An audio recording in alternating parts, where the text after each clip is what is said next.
Okay, so once again, you'll notice I'll do that anytime I'm going to use any special effects. So this is Jerry and the Goddesses, Part 8. Here we go. My mother stared at me, mouth open, confusion evident in her eyes. My father was fighting back an enormous grin of pride. So you have two girlfriends? Mom asked slowly.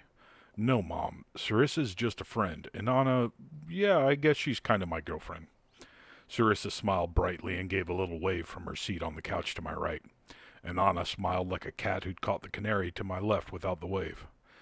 So, ladies, why aren't either of you wearing any clothes? Mom kept her voice steady, but I could hear the confusion in it nonetheless. Sarissa raised a hand and answered, We're goddesses. We don't generally wear clothes. Clothes are kind of a human thing. Uh-huh. And Jerry, what did you say the thing in the backyard was? An axolotl? Ixlublotl, I corrected. He's kind of a primordial god of base instincts or something like that. It's not very clear because his original worshippers were human ancestors, so it's all a little jumbled. Dad leaned over to look out the sliding glass door to the porch. Ixlublotl was bounding around, savaging a thick rope I'd picked up at a marine supply store and tied knots into. He looked happy as a lark. I could tell because of the extra tentacles and fangs. He always grew more when he was excited. Son, I don't really understand. Is this some kind of BDSM thing? I sighed. I looked left and right.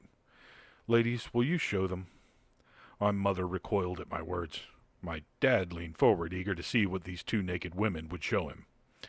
Sarissa stood first. The light that was somehow black filled the room while white light emanated from her eyes. She named herself using the same words she'd used for the cops, and then suddenly everything was normal again. And Anna sighed and looked at me. Do I have to? Well, I mean, I'd appreciate it if you did. I gave her my best puppy dog eyes. I'd learned she was a sucker for my puppy dog eyes. She sighed again heavily and stood. I'd never actually seen her do it, so I was curious too. She struck the same crucifixion pose as Inanna had, arms outstretched. The same weird black light suffused the room. Her appearance didn't change one bit, but she somehow became even more beautiful, which I hadn't thought possible. Her lips were full, the promise of pleasure in their curves. Her hands were large, strong, and her nails glittered in the light. The light from her body, however, was red, blood red. It shone from her eyes, her mouth, her hands, her belly, and her, between her legs, you know. I am Inanna, the goddess of love and beauty and war. I am youthful infatuation and mature adoration. I am the soft touch of a lover, the vengeful hand of justice, and the stalwart warrior in the hearts of men. Look upon me and bask in my glory, mortals, for I have blessed your line with my affection. And just like that, normal again. God, I never really got used to that. My parents were in shock, both jaws hanging slack.